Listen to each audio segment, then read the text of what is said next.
श्री शिवाय नमस्तुभ्यम। दोस्तों, creative India by Anushree channel में आप सबका बहुत बहुत स्वागत है। दोस्तों, आज की वीडियो में बहुत ही विशेष जानकारी देने वाली हूँ। आज की वीडियो में मैं बताने वाली हूँ, यदि आपके घर की तुलसी सूख जाती है तो सूखी हुई तुलसी का क्या करें। इस तरह से सूखी हुई तुलसी का धार्मिक रूप से प्रयोग किया जाता है। कई जगह पर ऐसा होता है, तुलसी सूख जाती है तो उसके उखाड़ कर उसे फेंक दिया जाता है, इससे कि बहुत ही बड़ा अनर्थ होता है उस व्यक्ति के साथ जो यह कार्य करता है, ये पाप करता है। वह व्यक्ति पाप का भागी होता है जिसके पैरों में तुलसी की पत्ती या तुलसी की डंडी पड़ जाती है। तो ये सभी बातें आज के इस वीडियो में बताने वाली हैं। तुलसी का किस प्रकार धार्मिक रूप से प्रयोग करें जिससे कि आप तुलसी का पूर्ण रूप से भगवान श्री हरिविष्णु के चरणों में अर्पित कर सकें। तो दोस्तों, वीडियो को अंत तक जरूर सुनिएगा। बहुत ही विशेष जानकारी आज के इस वीडियो में बताने वाली हूँ। तो शुरू करते हैं अपना वीडियो। तो तुलसी का पौधा घर में लगाने से घर में सकारात्मक ऊर्जा का संचार होता है। भगवान श्री हरिविष्णु हरि नारायण की स्वयं कृपा होती है उस घर पर, उनका आशीर्वाद होता है उस घर पर। घर में तुलसी का पौधा लगा होता है, तुलसी की सेवा की जाती है। तुलसी के पौधे में सुबह जल चढ़ाएं, शाम के समय घी का दीपक प्रज्वलित करें। तुलसी की 7 परिक्रमा या 1 परिक्रमा करें। ओम तुलसी देव्यो नमः मंत्र का जाप करते हुए उसी स्थान पर, जिस स्थान पर खड़े होकर आप तुलसी में दीप प्रज्वलित कर रहे हैं, उसी स्थान पर खड़े होकर 7 परिक्रमा करें या फिर 1 परिक्रमा करें। तुलसी देव्यो नमः या फिर ओम नमो भगवते वासुदेवाय नमः मंत्र बोलते हुए तुलसी की परिक्रमा करें। दोस्तों, माना जाता है तुलसी के पौधे में भगवान श्री हरिविष्णु का वास होता है, श्री हरि नारायण का वास होता है। तुलसी के पौधे के साथ यदि भगवान श्री हरिविष्णु की प्रतिमा रखकर या फिर भगवान श्री हरिविष्णु के किसी भी स्वरूप की शालिग्राम जी हैं, यदि आपके पास जो भी स्वरूप आपके पास विद्यमान है के साथ रखकर तुलसी की पूजा की जाती है तो भगवान श्री हरिविष्णु की कृपा स्वयं प्राप्त हो जाती है। तुलसी की पूजा करने से घर में धन की वृद्धि होती है, धन संचय होने लगता है, घर में किसी भी प्रकार का ग्रह कलेश नहीं बना रहता, सुख की अनुभूति होती है। तुलसी के पौधे पर लाल चुनरी ओढ़ाकर रखें, लाल चुनरी डालनी चाहिए। यदि वो चुनरी खराब हो जाए तो एकादशी के दिन चुनरी को बदलकर आप दूसरी चुन्नी ओढ़ा सकते हैं। तुलसी के पौधे में थोड़ा सा गंगा जल डालकर शुद्ध गंगा जल से तुलसी के पौधे की जड़ में जल दिया जाता है। दोस्तों, तुलसी के पौधे में यदि आपके घर के परिवार के सदस्य, यहाँ तक कि बच्चे भी यदि तुलसी के पौधे में जल देते हैं तो उन पर असीम कृपा प्राप्त होती है भगवान श्री हरिविष्णु की। बच्चे यदि तुलसी के पौधे के जड़ में जल देते हैं, समय से नियम अनुसार पूरे पूर्ण विधि विधान से जल देते हैं, तो माता लक्ष्मी की कृपा प्राप्त होती है, उनकी विद्या में वृद्धि होती है, शिक्षा का ज्ञान प्राप्त होता है, उनके ज्ञान में वृद्धि होती है, बुद्धि प्रखर होती है। परीक्षा में वे बैठते हैं, तुलसी में जल डालकर प्रार्थना करते हुए माता तुलसी से कहकर यदि वे परीक्षा देने जाते हैं तो उस परीक्षा में अव्वल आते हैं। तो तुलसी के पौधे में यदि कोई पौधा उग जाता है तो उस पौधे को निकाल कर अलग कर दें, या फिर यदि काम का पौधा है तो उस पौधे को निकाल कर अलग कर दें या फिर उखाड़ कर बाहर फेंक दें।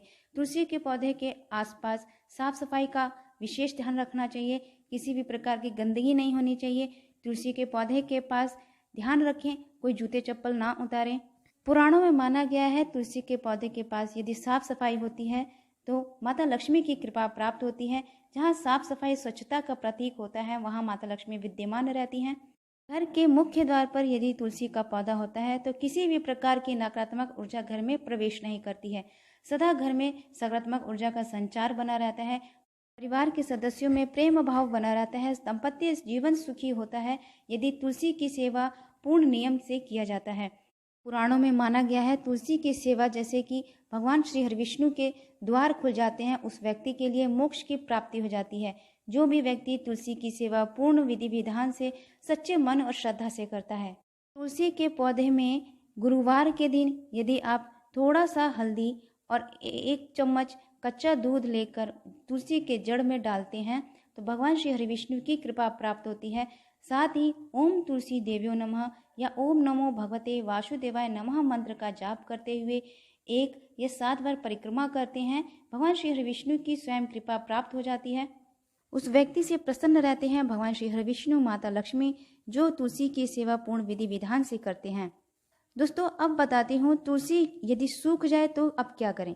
तुलसी के सूख जाने पर तुलसी को इधर उधर बिल्कुल ना फेंकें, जिससे कि वो आपको पैरों के नीचे पड़े या किसी और के पैरों के नीचे पड़े। जिसके पैर के नीचे पड़ता है, यदि तुलसी आप फेंक देते हैं ऐसे, तो उसका पाप आपको लगता है, क्योंकि तुलसी आपने फेंकी है तो उसका पाप आपको ही भुगतना पड़ता है। किसी न किसी रूप में वह पाप लगता है। आर्थिक रूप में, परिवार के सदस्यों में गृह कलेश बना रहता है, घर में वातावरण शांतिमय नहीं होता है, तो किसी न किसी रूप में अशुभ कार्य का पाप आपको लगता है। तो दोस्तों, तुलसी यदि सूख जाती है तो तुलसी को पहले उखाड़ लें, उसके बाद उसे धोकर, सुखाकर साफ स्वच्छ कपड़े से पोंछ लें।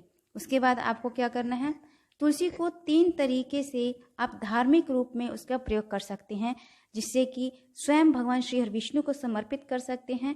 किस प्रकार कर सकते हैं, ये वीडियो के अंत तक मैं बताने वाली हूँ, तो वीडियो को अंत तक जरूर सुनिए। दोस्तों, पहला प्रयोग ये है, यदि तुलसी सूख जाती है तो तुलसी को पहले साफ सुथरा कर लें, उसे धो लें। धोने के बाद उसे सुखा लें, अच्छे से सुखा लें, जिससे कि वे एकदम कड़कड़ सी आवाज़ आए, ऐसे सुखा लें कड़ी धूप में। सुखाने के बाद उसे एक साफ सुथरे कपड़े से पोंछ लें, जिससे कि उस पर थोड़ी बहुत मिट्टी अगर चढ़ गई है तो वो साफ हो जाए, क्योंकि वह तुलसी की डंडी हमें भगवान श्री हरिविष्णु को अर्पित करना है, भगवान श्री हरिविष्णु के स्वरूप श्री ठाकुर जी महाराज जी को अर्पित करना है। तो साफ सफाई का विशेष ध्यान रखें। पहला प्रयोग है, यदि तुलसी सूख जाती है तो उस तुलसी के पत्तों को ले लीजिए। उस तुलसी के पत्तों को यदि आप मीस लेते हैं तो उसका पाउडर बन जाता है। यदि नहीं बन पाता है तो उसे सिलबट्टे पे थोड़ा सा पीस लें, एकदम बारीक कर लें, जैसे कि पाउडर बन जाए। पाउडर बनने के बाद उसे एक कटोरी में या किसी एक डिब्बे में इकट्ठा करके रख लें। फिर जब भी आप भगवान की पूजन करते हैं, गुरुवार के दिन भगवान श्री हरिविष्णु की पूजा करते हैं, या एकादशी के दिन भगवान श्री हरिविष्णु की पूजा करते हैं, या प्रतिदिन भी आप इस पाउडर का प्रयोग कैसे कर सकते हैं, तो उस पाउडर में थोड़ा सा गंगा जल मिलाकर उसे चंदन का रूप देकर भगवान श्री हरिविष्णु के मस्तक पर लगाने से, भगवान श्री ठाकुर जी महाराज के मस्तक पर लगाने से मोक्ष के द्वार स्वयं खुल जाते हैं। भगवान श्री हरिविष्णु की कृपा प्राप्त हो जाती है। प्रसन्न होकर भगवान श्री हरिविष्णु उस व्यक्ति पर अपनी असीम कृपा बरसाते हैं। तो इस प्रकार से यह एक चंदन का रूप लेकर हरि चंदन का नाम कहलाता है। ये हरि चंदन स्वयं आपको भगवान श्री हरिविष्णु से जोड़ देती है। यदि आप इस चंदन को भगवान श्री हरिविष्णु के मस्तक पर लगाने के बाद उसी चंदन को उसी उंगली से अपने मस्तक पर लगा लेते हैं, और जिस भी कार्य के लिए आप निकलते हैं, कोई भी कठिन कार्य हो या परीक्षा देने जा रहे हो, तो उस कार्य में आपको सफलता अवश्य प्राप्त होती है। तो दोस्तों, यह कार्य, इस चंदन का प्रयोग आप नित्य की पूजा में भी कर सकते हैं। दोस्तों, दूसरा प्रयोग है, यदि तुलसी सूख जाती है तो उस डंडी को साफ सुथरा कर लें, साफ कपड़े से पोंछ लें। फिर उस डंडी के छोटे छोटे 1-1 इंच के टुकड़े कर लें। उसके बाद उस डंडी को एक लाल कलावे में बांध लें। 11 की संख्या में, 21 की संख्या में या 108 की संख्या में छोटे छोटे 1-1 इंच के लकड़ी के टुकड़े कर लें। फिर लाल कलावे में जिस प्रकार से हम बंधनवार बनाते हैं, उसी प्रकार से आप उस लकड़ी को बांध लीजिए कलावे में। फिर वह एक माला का रूप बन जाती है। फिर उसी माला को भगवान श्री हरिविष्णु को समर्पित करें, भगवान श्री ठाकुर जी महाराज को समर्पित करें, जिससे कि आपको भगवान श्री हरिविष्णु की कृपा प्राप्त हो। भगवान श्री विष्णु प्रसन्न होकर आप पर असीम कृपा बरसाते हैं। तो दोस्तों, यदि तुलसी सूख जाती है तो उस डंडी को आप माला का रूप देकर भगवान श्री हरिविष्णु को समर्पित कर सकते हैं। तो तुलसी के सूख जाने पर तुलसी की डंडी का तीसरा प्रयोग ये है, बहुत ही विशेष प्रयोग है। यह प्रयोग आप नित्य की पूजा में भी कर सकते हैं। और कैसे करना है ये प्रयोग? दोस्तों, यदि तुलसी की डंडी सूख जाती है तो उस डंडी को पहले साफ सुथरा स्वच्छ कपड़े से पोंछ लें। फिर उस डंडी के छोटे छोटे टुकड़े कर लें। जिस प्रकार एक धूपबत्ती का एक साइज होता है 1-1 इंच का, उसी साइज में उस लकड़ी के टुकड़े कर लें। फिर घी में उस लकड़ी को भिगो कर रख दें, एक डिब्बे में संचय कर लें।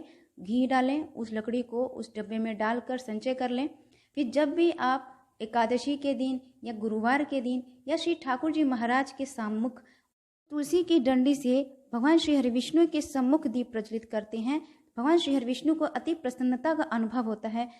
दोस्तों, तुलसी की डंडी को एक ज्योत का रूप देकर ज्योत जलाते हैं, भगवान श्री हरिविष्णु के सम्मुख वे ज्योत प्रज्वलित करते हैं, तो सीधे भगवान श्री हरिविष्णु से आपका कनेक्शन बन जाता है, तार जुड़ने लगते हैं, असीम कृपा प्राप्त होने लगती है। भगवान श्री हरिविष्णु के द्वारा आपके मन में जो भी भाव उत्पन्न होते हैं वे बहुत ही धार्मिक लाभ की प्राप्ति होती है, शुभ कर्मों की प्राप्ति होती है।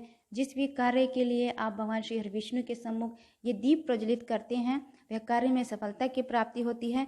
तो दोस्तों, इस प्रकार तुलसी सूख जाने पर तुलसी के डंडे के 3 प्रयोग आपको मैंने बताए हैं। तो इस प्रकार आप ये 3 प्रयोग करें।